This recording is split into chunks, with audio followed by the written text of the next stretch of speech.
Bonjour everybody, it's Mary Rowe from the Bonjour Canadian tout le monde, ici Mary Rowe de l'Institut canadien urbain du Canada. Alors, c'est génial de débuter une de nos séances de mobilisation justement pour l'initiative canadienne pour les collectivités en santé avec Park People. On va passer à travers tout ça et vous donner les faits saillants pour la création d'espaces publics. Alors, je suis heureuse d'avoir Rachel et Dave, son collègue et leurs collègues sur cet appel. Alors, on a annoncé le programme plus tôt au début de la semaine et déjà, nous avons appris au fil de notre apprentissage avec beaucoup de questions intéressantes. Et rappelez-vous que nous ne pouvons vous voir et vous entendre, mais vous pouvez nous voir et nous entendre. Et si vous avez des questions, vous pouvez justement les poser dans la boîte de clavardage et nous indiquer d'où vous venez. Et aussi, nous intégrerons vos questions dans la discussion plus tard au cours de cette séance et publierons les réponses dans la boîte de clavardage. Et la séance sera enregistrée et sera en anglais et en français. Nous avons des interprètes sur place qui vont interpréter chacune de vos paroles et de vos propos dans la langue de votre choix. Si vous naviguez au bas de votre écran, vous allez voir un petit globe qui indique interprétation. On peut aller là tous ensemble. Si vous cliquez la langue de votre choix, la langue dans laquelle vous voulez entendre, écouter la séance et de façon magique, par le biais de nos interprètes, vous allez entendre le tout dans la langue de votre choix.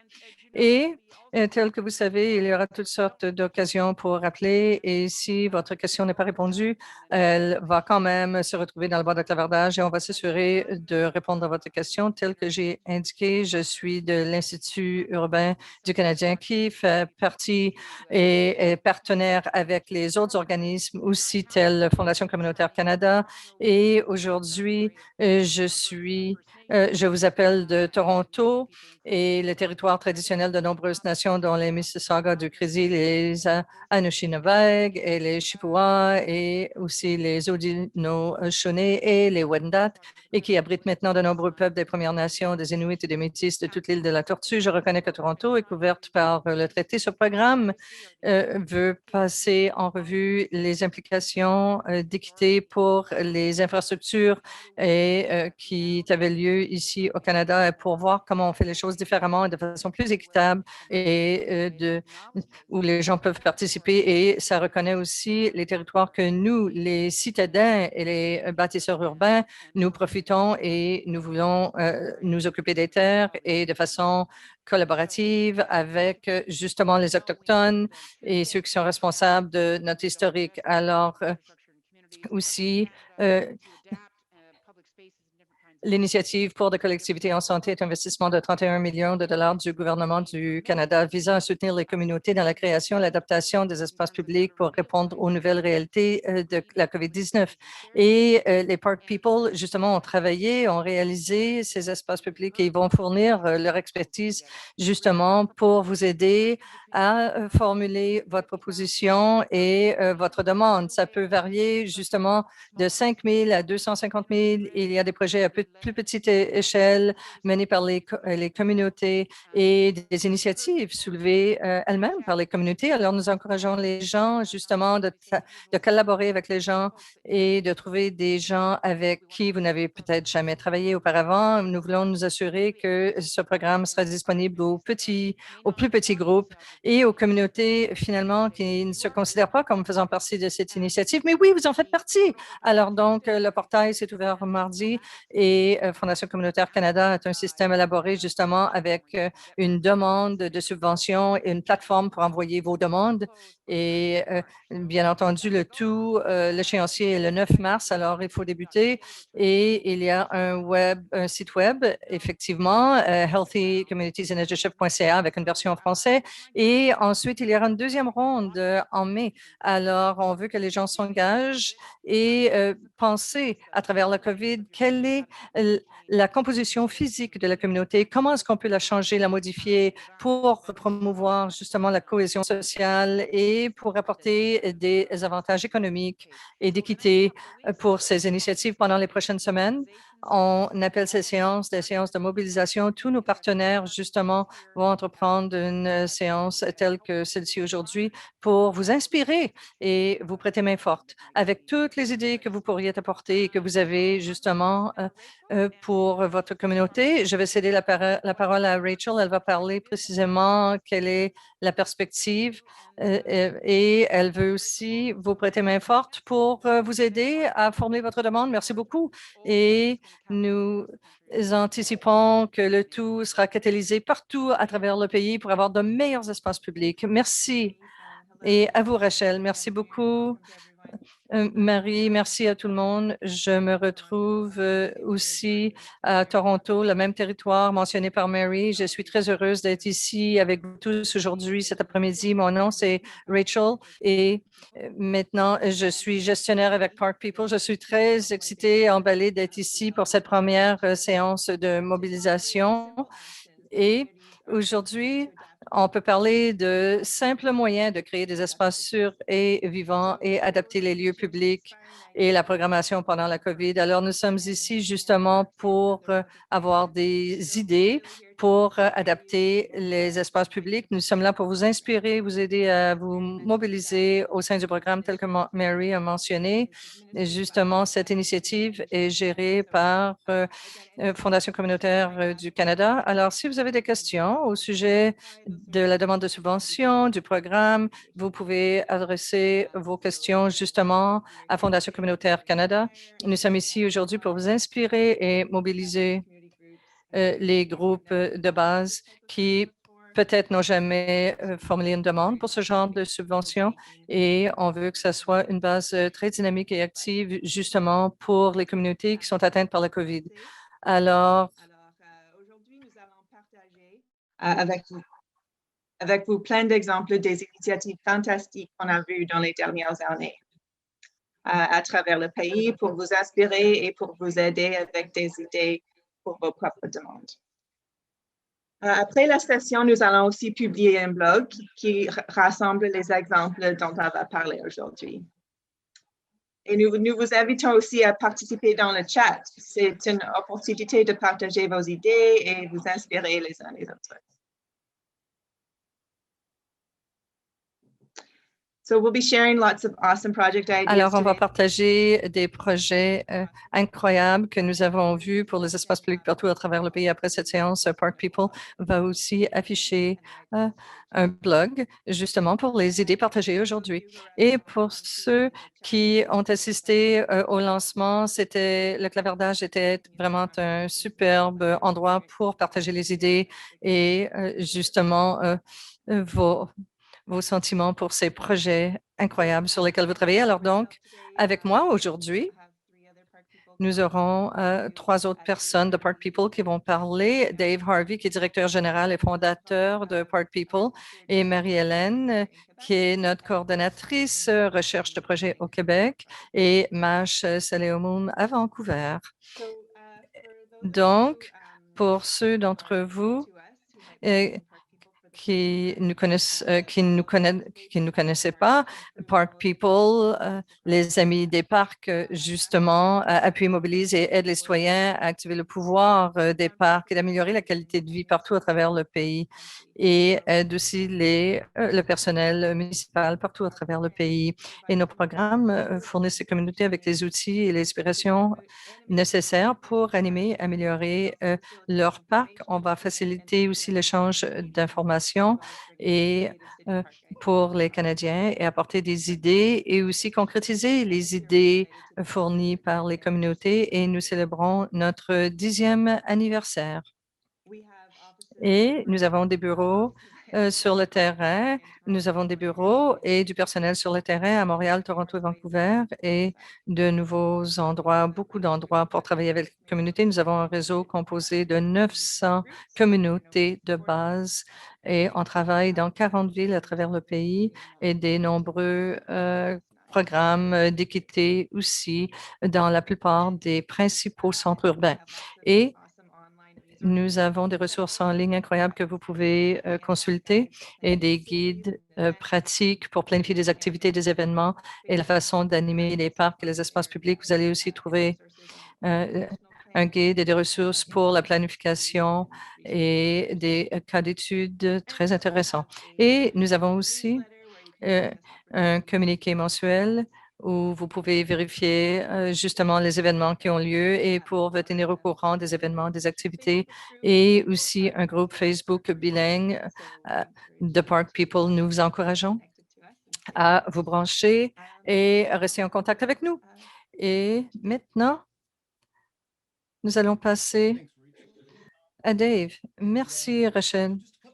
Alors, quelques points très rapides avant de parler d'exemples incroyables que nous avons vus à travers le pays. Juste un petit rappel, tel qu'on a souligné, les espaces publics comportent des avantages incroyables pour les communautés. Alors, ils sont économiques, sociaux, sanitaires, et nous sommes heureux et ravis de voir que le gouvernement, justement, soutient ce genre d'espace public et surtout à travers la COVID. Et les exemples que nous allons mentionner sont des exemples d'espaces publics et dévoués à l'amélioration de ces espaces publics que le programme va soutenir et subventionner. Mais c'est très important de voir les effets de ces projets. C'est l'incidence directe, importante, justement, provient justement d'événements suite à la COVID. Alors, ce n'est pas juste une superbe idée de placemaking que l'on met de l'avant, mais on veut aussi voir vos propositions, vos demandes et comment vos projets sont affectés. Alors, un point très important pour vous assurer justement que votre projet réponde à un besoin suite à une atteinte de la COVID. Il faut que votre projet ait lieu, se déroule justement dans un espace public à l'échelle provinciale, nationale, sur des communautés de Premières Nations, des réserves et des réserves autochtones. Mais non, il faut que ce soit dans un parc public. Et oui, ça peut inclure ça, mais surtout dans de grands espaces publics. Il y a d'autres exemples. Il y a des milliers de kilomètres carrés qui amènent l'électricité partout à travers le Canada pour gérer ces projets. Et voici un projet à Toronto qui mesure, ou en fait, qui s'étend sur 16 kilomètres et qui atteint diverses communautés. Vous pouvez proposer quelque chose sur les terres pour les logements sociaux. Et ça aussi, l'atteinte a été disproportionnée par la COVID et ça peut être très emballant, justement, d'entamer un projet pour les diverses communautés. Et aussi, on peut avoir des idées, vous pouvez avoir des idées pour les écoles et les universités. Et alors, l'idée clé, c'est d'être créatif. Et de toute évidence, il y a plein de choses qui peuvent avoir lieu dans les parcs publics, mais la COVID a vraiment démontré que les communautés ont besoin de nouveaux parcs, de nouveaux espaces, et peut-être qu'il y a des espaces qui ne sont pas utilisés et on peut les transformer à des espaces communautaires dynamiques, vivants, de sorte que tout le monde puisse y répondre. Et vous pouvez justement avoir de l'aide pour ces espaces qui sont sous-utilisés. Et ici, à Calgary, on a créé un nouveau parc avec un espace public qui était inutilisé. Et une note finale que les projets ayant lieu sur des terrains privés ne sont pas admissibles, c'est-à-dire des terres qui sont détenues par des entreprises privées, des groupes privés, et les groupes religieux, espaces publics détenus de façon privée. Et nous allons parcourir des projets assez emballants partout à travers le Canada et peuvent être soutenus et appuyés par l'initiative. Il est très important aussi de parcourir les détails de ceux qui sont admissibles et ce que vous devez inclure dans votre demande parce qu'il y a toute une gamme de projets qui sont très inspirants. On ne va pas les parcourir dans le détail un à un, mais on veut expliquer la raison pour laquelle ce genre de projet et il y en a qui ont déjà, bien entendu, qui ont été entamés avant la COVID, mais comment ils deviennent pertinents ce programme et comment ils pourraient être potentiellement admissibles au programme. Et on veut accentuer cette idée d'avoir des projets qui ont été atteints ou pour répondre aux besoins qui ont été atteints par la COVID, par la pandémie. Nous allons parcourir à travers ces choses, pas une étape à la fois, comment les projets se sont déroulés et ont été créés, mais nous tiendrons un blog après le webinaire. Il y aura des liens à tous les projets avec une très bonne explication détaillée et beaucoup de détails sur eux pour savoir comment ils ont évolué. Et il faut expliquer ce qui est pertinent au programme et toutes ces idées magnifiques pour transformer ces espaces publics seront pertinents. Nous allons les aborder et les rendre disponibles après, font partie du programme et après la séance. Il y a un partenariat entre des organismes autochtones locaux, des artistes et des communautés de parcs. Les artistes ont créé justement ces affiches en tissu qui sont dans le parc pour démontrer la résilience, la force des communautés autochtones, très importante ici dans ce quartier, et aussi le jardin qui est très important. Et c'est une très bonne initiative pour le programme parce que ça appuie des communautés qui ont été atteintes par la COVID et ça réunit tout le monde de façon sécuritaire pendant la COVID et ça donne aussi des liens pour relier les communautés. Tel que mentionné au cours de l'introduction, ce programme recherche à réunir les communautés de nouvelles façons avec avec une préoccupation justement pour l'équité. On va passer à la prochaine. Et maintenant, Flemo Farm, aussi à Toronto, dans une communauté de parcs et gérée par Park People. Nous avons vu des potagers communautaires qui peuvent être justement subventionnés par ce programme. Et ici, ça mesure, c'est un potager d'1,5 kilomètre et encore une fois, pensez aux espaces divers et différents où on pourrait faire cela. Il s'agissait là d'un partenariat justement entre le centre public local et d'autres organismes. C'est très bon pour le programme parce qu'encore une fois, il s'agit d'une communauté qui a été affectée et atteinte par la COVID de façon disproportionnée. Et pendant la COVID, des questions de sécurité ont été soulevées et aussi, c'est ce qui a ressorti de ce programme pendant la COVID. Et Maple Earth Pantry, un autre endroit à Toronto, ils ont créé justement un kiosque alimentaire mobile et c'était fait par Maple Arts et ils travaillent là depuis des années et ils ont approuvé justement ces espaces pour les communautés et c'était identifié comme étant une question importante. Ils livrent de la nourriture, des denrées aux gens dans le quartier, mais ils ont tellement une demande, ils ont créé justement cet espace avec des organismes, des banques alimentaires et dans ces espaces publics, ils ont appelé les gens pour distribuer les aliments, les denrées et il y avait des feux de camp, il y avait des histoires collectives qu'on racontait et on bâtit le tout et on veut réunir les gens, les diverses communautés. Et c'est très bon pour le programme d'avoir de telles entreprises parce que c'était une communauté qui a été fortement atteinte par la COVID et pour aussi fournir des aliments. Et c'était très inspirant. Wex Pops, ça, c'était justement un jardin temporaire dans un stationnement dans une communauté à Toronto, près de Lawrence Heights. Et il y avait de la musique. Une programmation s'était organisée par et soutenue par les commerces locaux.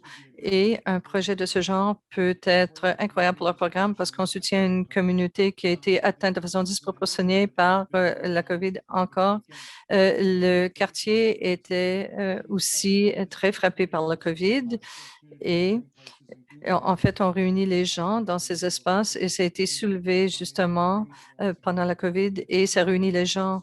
Et encore une fois, sur ça, Wax Pops était fait à l'origine dans un stationnement privé qui ne serait pas admissible pour le programme, mais vous pouvez faire ça dans un stationnement public et ce serait admissible au programme.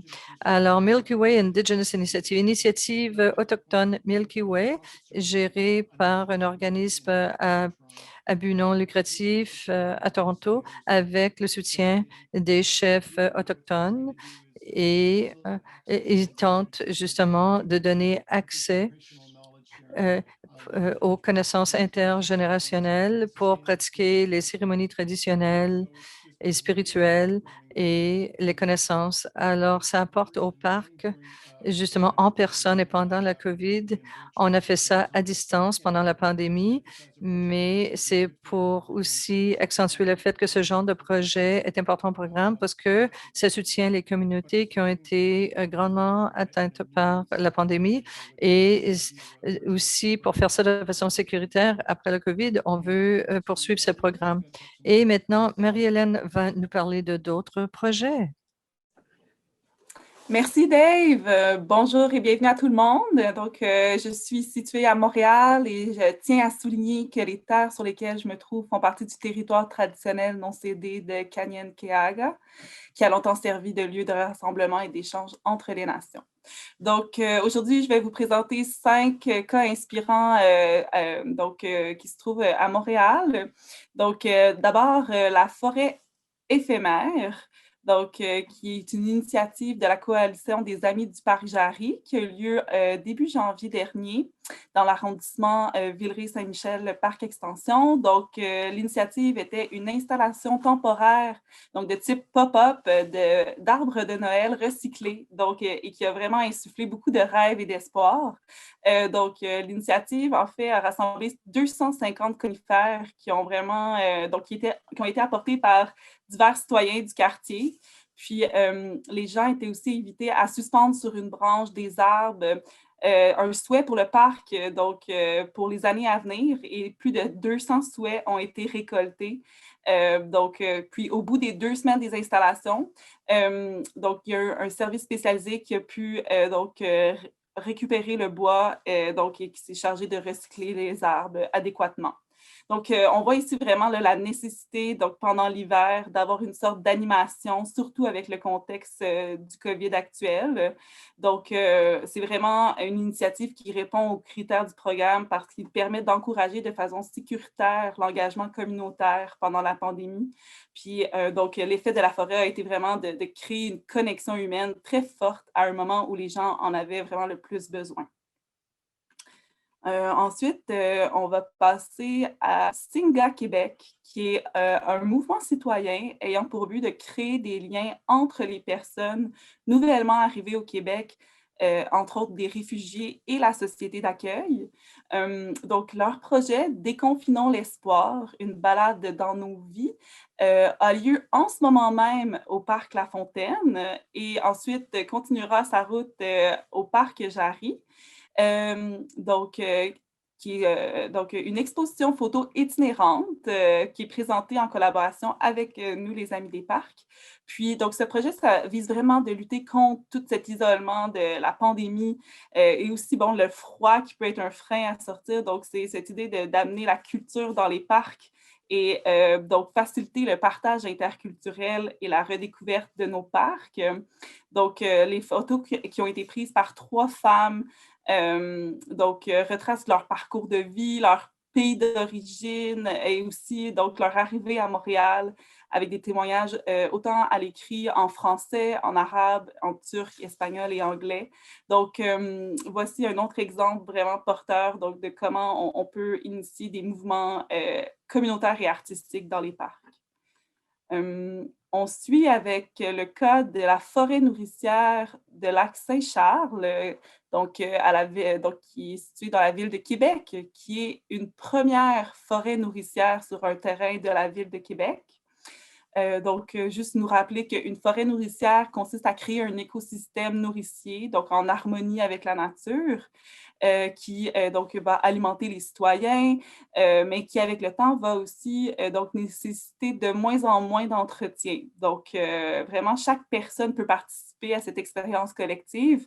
Puis, il y a vraiment une création d'un développement d'une communauté et tout cet accès à une alimentation qui est locale, qui est saine, gratuite et aussi où on voit vraiment la création d'un réseau d'entraide très fort.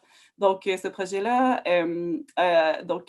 dès le mois de mai 2020, il y a eu vraiment une grande équipe, autant Agiro, Regroupement Action Famille à Lac-Saint-Charles et des citoyens qui ont procédé à de la plantation de pommiers, noisetiers, cerisiers, plusieurs feuillus et conifères. Et il y aura également un futur jardin forestier qui sera implanté. Donc, on voit que ce genre de projet fait vraiment donc naître beaucoup d'espoir dans un secteur qui va devenir un certain noyau villageois pour la ville de Québec. Donc, tout ce qui vient aussi ramener dans le programme la notion des besoins d'alimentation locale, favoriser tout ça. Et on suit avec le projet du Carré et sa ruelle, qui se trouve dans l'arrondissement Rosemont-la-Petite-Patrie. Donc, les citoyens qui sont derrière cette initiative du Carré et sa ruelle le sont depuis 2016 investis autour de ce projet de verdissement de ruelles vertes qui se trouve sur les rues Saint-Dominique, Casgrain, entre les rues Bellechasse et Beaubien, puis qui fait aussi le prolongement avec un espace de terre et vague qui s'appelle le Carré Casgrain. Donc, vraiment, dans les premières années, plusieurs personnes se sont mobilisées pour soit adopter une plate-bande, animer la ruelle avec des activités autant artistiques ou même de faire de la plantation de végétaux. Puis, ils ont vraiment manqué, ils n'ont pas manqué d'idées pendant cette pandémie, ils ont été très créatifs et très résilients. Donc, dès juin, on construit des bacs et on fait la plantation. Et tout ce groupe invite aussi également les gens à prendre plus conscience, à observer leur milieu de vie et vraiment d'amener à le façonner tous ensemble, tranquillement. Donc, ce qui s'en est suivi est une activité d'atelier de peinture botanique qui a été fait en collaboration avec une artiste. Et donc, c'était vraiment cette idée-là de se rassembler à distance, considérant les mesures et les recommandations sanitaires du moment, mais l'activité a pu se faire. Donc, encore là, on voit que ce genre de projet permet vraiment de transformer les ruelles en y ajoutant soit des œuvres artistiques, des murales, des plantes, des luminaires. Donc, ça introduit très bien là, dans le cadre du programme actuel. Et finalement, donc un projet qui est le Park Avenue Community Bake Oven, qui est un organisme qui a été mis sur pied depuis 2012 par des citoyens, qui est situé à Dartmouth, en Nouvelle-Écosse. Donc, en soi, c'est ce four à pain qui est collectif et qui crée un sentiment d'appartenance autour de la nourriture. Aussi, le groupe a été amené à créer un jardin communautaire et aussi ça s'ensemble dans un tout qui est avec un verger. Et donc, le travail des bénévoles de ce groupe a vraiment totalisé plusieurs heures, mais on voit que les gens sont vraiment attirés par ce four collectif parce qu'il favorise l'échange puis l'expérience culinaire. Donc, comment l'acte de manger, de se rassembler permet de vraiment être réconfortant. Et ça s'est beaucoup aussi illustré à travers l'événement de l'ouragan Dorian, où plusieurs bénévoles se sont tout de suite mobilisés pour créer un repas collectif pour soutenir des gens qui étaient en manque d'électricité. Donc, on voit que ce genre d'implantation dans des parcs, donc de fours communautaires, peut être vraiment un outil pour rassembler les collectivités. Donc, voilà, je vais passer la parole à ma collègue Mash. Merci Marie-Hélène. Bonjour tout le monde. Hi everyone. My name is Mash Solomon. Bonjour tout le monde. Mon nom est Mash Solomon et je vous appelle justement du territoire autochtone à Vancouver. Je vais prendre quelques minutes justement pour vous partager les projets de la côte ouest. Et ici, c'était un groupe génial, Hives for Humanity, qui a été créé au centre-ville justement pour créer des potagers urbains. Et c'est très thérapeutique. Et ces potages aussi créent des liens entre les gens. Et aussi, on obtient du miel et on peut faire plein de choses et des événements aussi pour soutenir les efforts. Et le côté est du centre-ville aussi comporte une population démunie et fortement atteinte par la COVID. Et Ça aide les participants justement à se sentir qu'ils sont en contact, en communication avec leur terre. Et aussi, c'est très bon pour l'environnement local. Alors, c'était très, très important pendant ces moments difficiles. Ensuite, nous avons vu des organismes sur des plateformes virtuelles. Et oui, justement, les rapports virtuels sont très importants et on a toujours ces événements superbes qui vont aussi promouvoir l'éducation et les communautés et toute autre activité très tôt pendant la pandémie. Et il y avait justement un atelier d'ornithologie justement pour voir les oiseaux et on parlait à la communauté sur les oiseaux et le matin suivant justement cet atelier, il y en a qui voulaient faire ça, entreprendre ça pendant l'été. Ils ont demandé à tout le monde de se rendre justement dans un espace vert et pour justement procéder à cette activité. Et alors, tout le monde a partagé sur une plateforme virtuelle ce qu'ils avaient vécu et au même moment de la journée, ce qu'ils vivaient partout à travers la ville. Et ça encourageait tout le monde à sortir, à aller dehors. Et tout le monde transmettait ça virtuellement en temps réel. Et alors, donc, il y a plein de choses qui étaient entamées bien avant la pandémie. Et ensuite, un festival en particulier, justement pour la scène des arts. Et ça, c'était très fortement atteint par la COVID et bien des activités, justement, ont été fermées. Et ici, ça touche le monde des arts et ça touche le festival annuel qui réunit les gens et les terres et les communautés partout à travers Vancouver cette année en raison de la pandémie. Les activités étaient limitées justement pour les performances extérieures, mais ils ont encouragé justement une composante numérique qui a réuni les gens avec les terres, la COVID et de façon sécuritaire et conviviale. Et on a une carte interactive justement qui montrait les Premières Nations et le site du village et ensuite pour engager les gens avec l'histoire locale et on voyait aussi l'intersection des parcs. Alors, ça comportait 6 parcs qui faisaient partie de l'initiative et il y avait 50 artistes et c'était téléchargeable de sorte que les gens pouvaient télécharger ça alors qu'ils visitaient les parcs en temps réel et ils pouvaient s'engager de nouvelles façons avec les parcs et justement pour apprendre davantage sur l'histoire. Et c'est toujours disponible sur leur site web si vous voulez vérifier cela. Et ensuite, patin à roulettes revient. Alors, donc, il s'agit East Van Skate Crows. C'est un groupe de jeunes femmes. Ils se sont retrouvés et ensemble pour trouver de nouvelles façons pour demeurer actives et suivant le protocole des mesures sanitaires. Et c'est un groupe qui a encouragé des débutants à s'engager aussi par leur propre initiative de patin. Et ils encouragent les membres justement de vérifier les parcs partout à travers la ville et ils fournissent le matériel pour justement soutenir les gens pour qu'ils puissent pratiquer et développer leurs compétences et dans les espaces extérieurs, les espaces verts et les espaces publics. La partie de ces éléments sont neufs et ça permet aux gens de passer du temps à l'extérieur et il y a plusieurs personnes maintenant qui bâtissent ces communautés et ces espaces à l'extérieur. Et je crois que ce groupe a vraiment soulevé le besoin pour des espaces extérieurs pour pratiquer leur sport et de façon sécuritaire. Alors, voici différentes façons de pouvoir s'amuser. Une autre. Alors, ça provient de Calgary.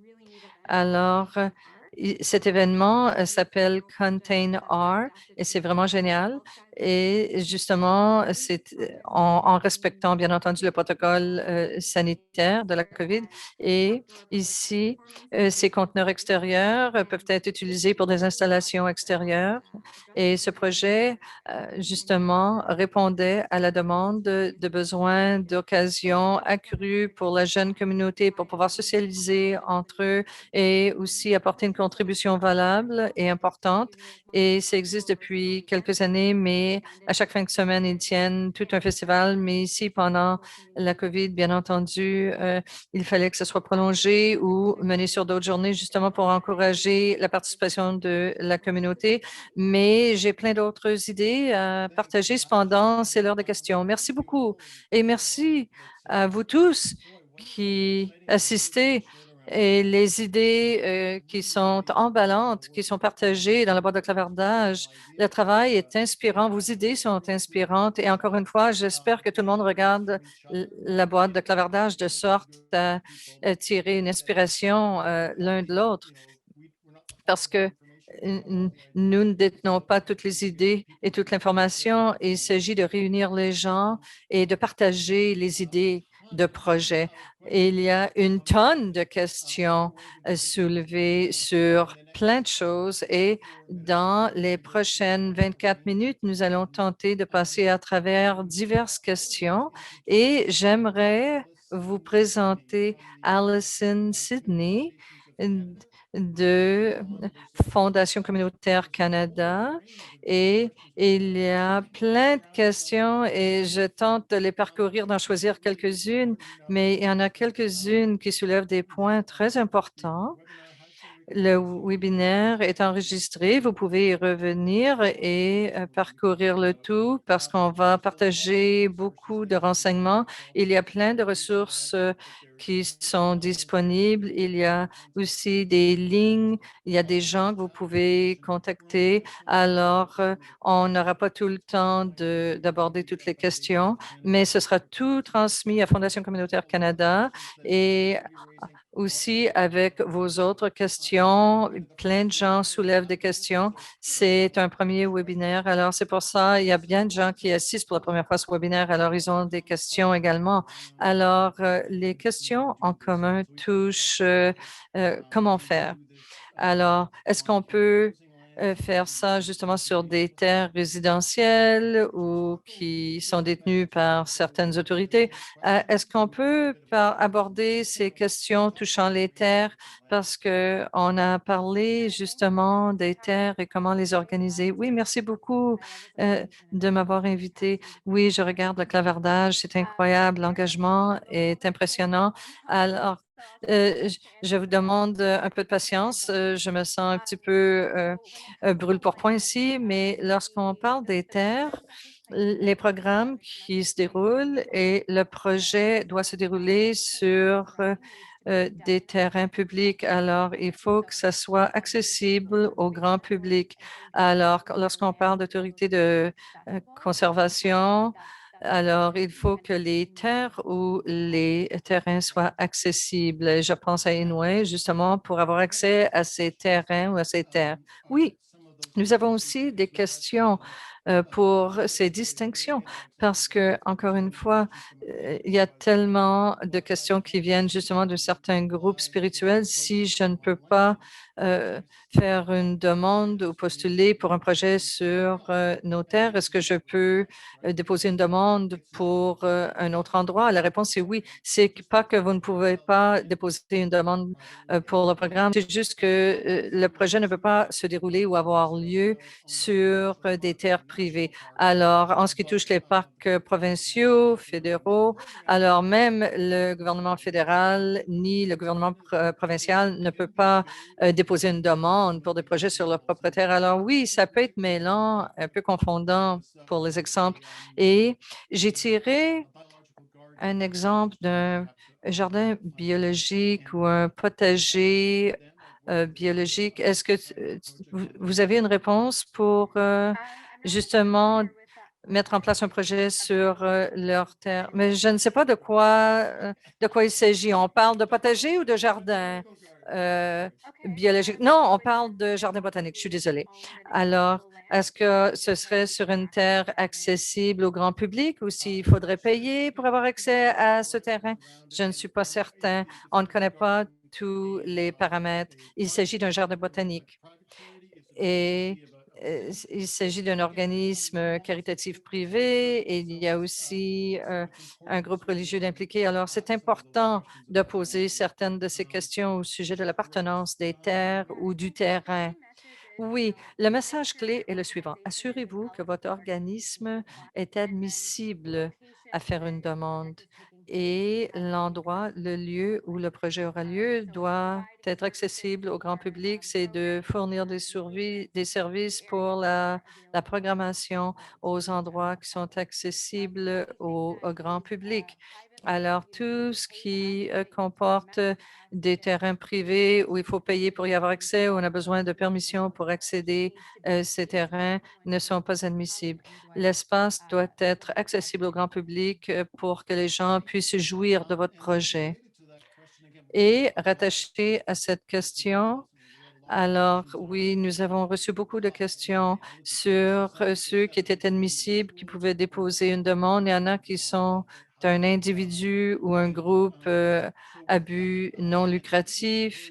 Alors, encore une fois, je vous encourage, les gens peuvent former des partenariats au sein d'un organisme. Vous pouvez être un groupe communautaire non incorporé ou enregistré, ou vous pouvez être un groupe de voisins qui se réunit. Alors, vous pouvez collaborer avec un organisme de bienfaisance qui veut participer et vous pouvez créer un partenariat. Alors, nous avons beaucoup d'exemples à vous fournir. Ça peut être un groupe spirituel de votre quartier, un groupe de filles et de garçons ou des agences locales, des centres communautaires locaux. Ils sont admissibles, ils peuvent poser une demande. Alors, vous pouvez former un partenariat avec des collaborateurs et idéalement, si vous voulez collaborer, c'est de collaborer avec quelqu'un qui veut faire partie du projet. Il faut qu'il soit activement impliqué dans le programme pour encourager ce genre de partenariat et de collaboration. Oui, et j'aimerais ajouter non seulement les organismes à but non lucratif qui sont admissibles, mais nous avons d'autres collaborateurs comme partenaires potentiels. Je ne peux pas les détailler maintenant, mais il y a une longue liste d'organismes avec qui vous pouvez collaborer comme partenaire. Et vous verrez qu'il y a un grand nombre d'occasions. Nous encourageons les gens. Alors, si vous êtes un individu ou vous ne travaillez pas avec un organisme admissible, de former un partenariat avec quelqu'un qui est admissible. Et il est très important de vous assurer que les activités que vous voulez mener ou qui sont gérées par votre organisme sont aussi en ligne avec ceux qui sont admissibles, avec les partenaires admissibles. Il faut vous assurer que ça touche le domaine d'expertise et pour les organismes de bienfaisance qu'ils travaillent à cette fin. Pour la demande, il faut demander justement pour une entente ou un permis pour ce genre de demande. Il s'agit d'un document très court qui énumère comment votre organisme ou vos organismes vont travailler ensemble et collaborer ensemble et que vous soyez sur la même longueur d'onde justement pour les responsabilités à prendre par chacun. Oui, et encore l'engagement et Park People travaille sur ces projets partout à travers le Canada. Il y a toujours des musiciens. Alors donc, une bonne partie, c'est que les gens qui sont sur l'appel, c'est qu'ils ont travaillé dans ce genre de projet et c'est toujours soulevé. Et les espaces publics, ce qui est soulevé, ce sont les permis. Qu'il s'agisse d'un parc public détenu par le gouvernement ou d'autres organismes, vous aurez besoin d'un permis ou une entente pour utiliser cet espace. Rachel, Marie-Hélène ou Mash, est-ce que vous voulez en parler? Est-ce que c'est toujours un problème pour les gens? Est-ce que vous avez des conseils pour les groupes? Est-ce que ça prend beaucoup de temps pour obtenir des permis ou des autorisations? Avez-vous des conseils pour eux à savoir comment ça fonctionne au niveau municipal pour obtenir ce genre de permission? Je peux débuter. D'abord, J'ai commencé à prévoir, à planifier. C'était une parade de citrouilles et il fallait que je demande le permis des mois à l'avance et je l'ai fait à l'intérieur de 2 semaines. Et nous avons des commissaires ici à Vancouver qui sont élus. Vous pouvez faire la même chose avec le conseiller municipal. Ils cherchent toujours d'activités agréables pour engager la communauté et très souvent, il y a- c'est très emballant et alors donc, vous pouvez leur laisser savoir en quoi comporte votre projet et peut-être habituellement, ils vont vous aider justement à accélérer l'obtention du permis. Alors, peut-être qu'ils ne seraient pas très heureux que je partage cette information, mais en fait, c'est ce que j'ai vécu. Alors, ben, il faut le faire, mais avec modération. Pour compléter la réponse de Maj, je pense que la pandémie amène quand même des groupes citoyens, autant bénévoles ou un peu plus organisés, à vraiment miser sur des stratégies de communication. Donc, être capable de vraiment penser aux objectifs de votre dossier, puis de vraiment être en mesure de mieux le communiquer possible pour après être capable d'aller vers vos élus. Donc, soit des conseillers d'arrondissement pour aller vous présenter et avoir déjà en tête, là, c'est quoi vos besoins. Donc, une bonne préparation.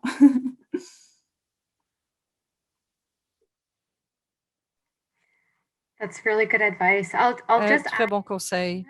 Je vais ajouter, pour ce qui est de la demande de subvention comme telle, il faut qu'ils voient que nous devons voir que vous avez reçu les permis, les approbations pour la subvention. Je propose que si vous songez à un projet qui exige un permis, vous pouvez demander justement à vos gouvernements locaux pour les interroger à savoir si oui ou non vous avez besoin de ce permis. Mais si vous songez à faire quelque chose comme ça dès le début, d'envoyer vos messages dès maintenant parce que ça peut prendre du temps justement pour qu'ils les reçoivent. Et oui, et d'achaler vos conseillers municipaux est une très bonne idée. Et oui, et d'engager vos groupes communautaires. Et ce serait peut-être aussi une bonne chose de travailler vers une deuxième ronde de demande de subvention parce que ça pourrait prendre un petit peu plus de temps, effectivement. Oui, c'est aussi ma compréhension, Alison, parce que ça peut prendre un petit peu plus de temps pour la demande. Tant et aussi longtemps que vous indiquez que vous êtes en pourparlers, peut-être que vous avez reçu une lettre de soutien de votre conseiller municipal, que vous avez posé telle ou telle activité. Nous ne détenons pas le permis encore, mais vous pouvez montrer la lettre et d'ici à ce que vous seriez sélectionné pour mettre en place le projet et avoir la confirmation, à ce moment-là, vous aurez le permis officiel à ce moment-là. Oui, exactement. On peut subventionner tout projet qui n'a pas de permis, mais vous pourrez indiquer en soumettant votre demande sur quoi vous travaillez et si c'est en cours et nous aurons besoin d'avoir ça. Et ce sera confirmé, approuvé avant même que le chèque soit posté. Mais voilà l'initiative derrière le programme. Oui, une autre question qui a été soulevée un certain nombre de fois.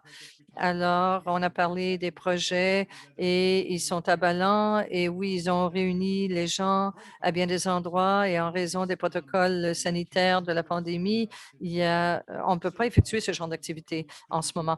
La question est la suivante. Alors donc, avec le soutien du programme, est-ce qu'on peut quand même faire ces activités? La réponse était oui, mais encore une fois, Rachel, Marie-Hélène ou Mash, je sais que vous avez travaillé avec un certain nombre de groupes communautaires et on a donné ces exemples de marché de kiosques et oui, des idées virtuelles créatives pour réunir les gens pendant la pandémie de façon virtuelle qui sont très créatives. Est-ce que vous avez des idées?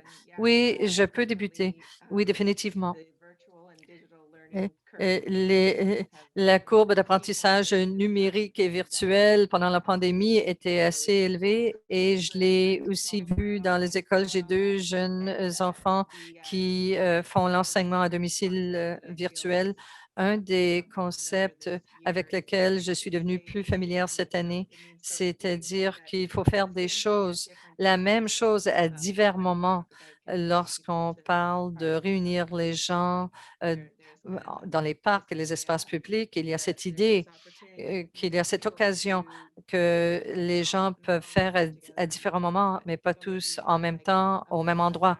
Mais peut-être que si on tient un webinaire ou un événement en ligne pour lancer l'initiative, ensuite clore l'initiative et les gens interagissent avec ces organismes, ces parcs et même avec la famille. Alors, il y a quand même un ensemble d'activités qui peut réunir les gens.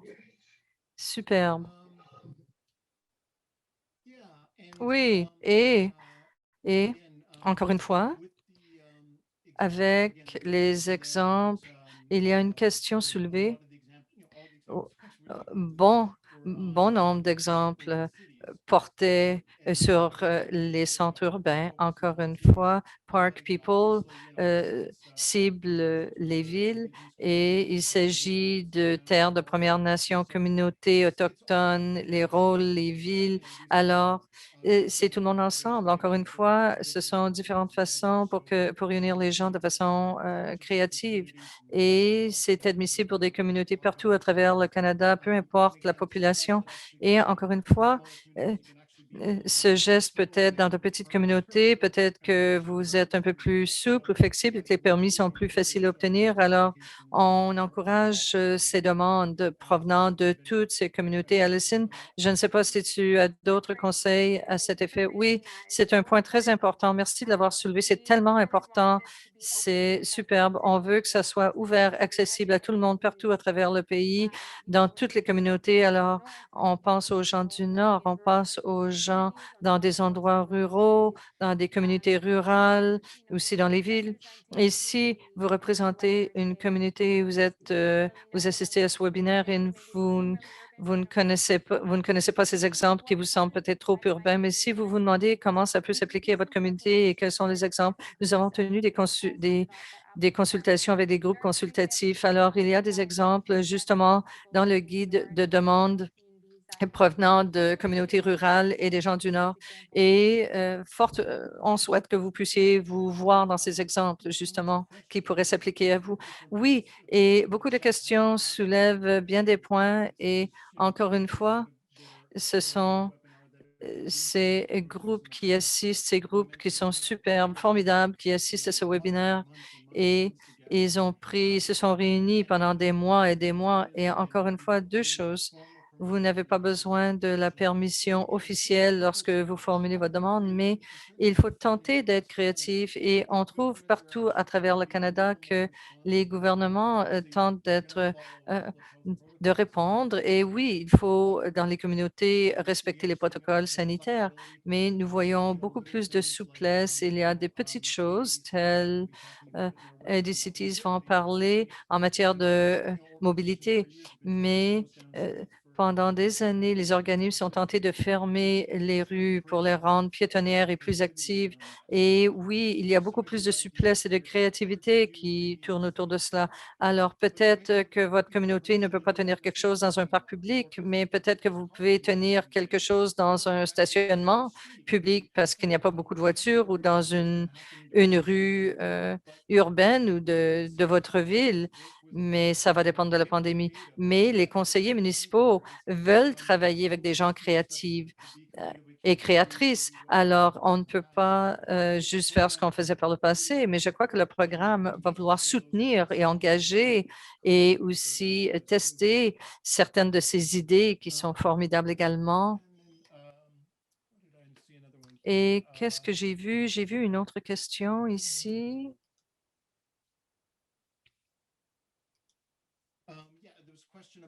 Oui, alors pour les clubs, comme Club Optimiste, ça peut être quelque chose de local avec le chapitre local et il y a, il y a une référence. Ça peut être une demande locale ou plus étendue pour divers endroits. Ce n'est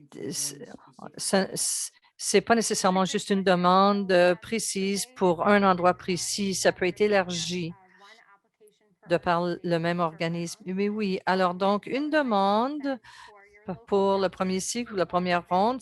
Alors, votre chapitre local peut formuler une demande pour sa région et vous pouvez trouver d'autres chapitres pour leur région locale également. Et ce sera la même demande ou une demande séparée. Et aussi, il y a un contact à travers les régions et c'est sur le portail, vous pouvez sélectionner cela et ça peut être à l'échelle nationale et vous pouvez aussi faire une demande pour des régions et qui traversent les frontières. Ça peut être une qui traverse jusqu'en Ontario et vous pouvez aussi formuler une demande si votre région aussi intersecte avec une autre province ou une autre région outre-frontière. Oui. Et il y a une autre question. Est-ce qu'on peut avoir une installation temporaire? Oui, il y aura une façon justement pour permettre aux gens de se déplacer à travers ces divers espaces de façon sécuritaire. Oui, si c'est au sein d'une communauté, il y a diverses intersections où vous voulez avoir justement une traverse piétonnière temporaire, vous pouvez formuler une demande avec votre région. Et si ça s'étend au-delà de votre région, ensuite, je vous proposerai justement d'aller à ce lien pour faire cette demande intersectionnelle.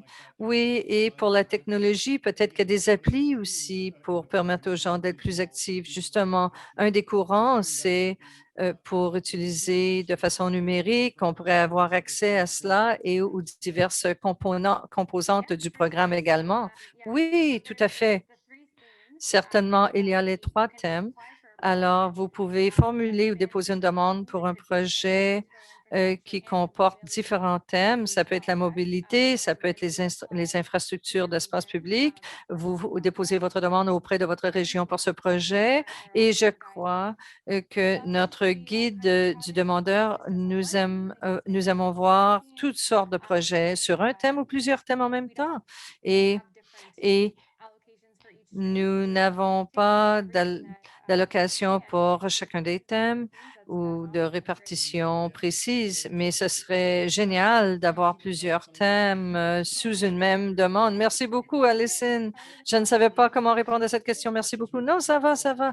Et il y a d'autres questions que nous aimerions aussi afficher, mais en fait, le lancement est nouveau de 3 jours. Il a été lancé il y a 3 jours et il y aura d'autres webinaires et après la semaine prochaine, vous allez peut-être trouver réponse à vos questions, mais il est très important d'avoir votre rétroaction sur tout ce que nous faisons, les questions posées, les réponses données. Il y a beaucoup d'idées et de nombreuses idées et dans le clavardage, toutes vos questions seront dirigées à Fondation communautaire du Canada et encore une fois, il va falloir clore dans un moment. J'apprécie grandement la participation de nos panélistes, Alison et Rachel. Toujours un plaisir de travailler avec vous. Je veux remercier Fondation communautaire Canada de travailler avec Park People et à tout le monde, justement, de soutenir cette initiative. Merci à tous nos participants aujourd'hui et à nos invités. Et postulez, déposez vos demandes. C'est un programme très emballant, très stimulant et on veut faire ça pour les gens qui ont été fortement atteints par la pandémie. Merci à tout le monde.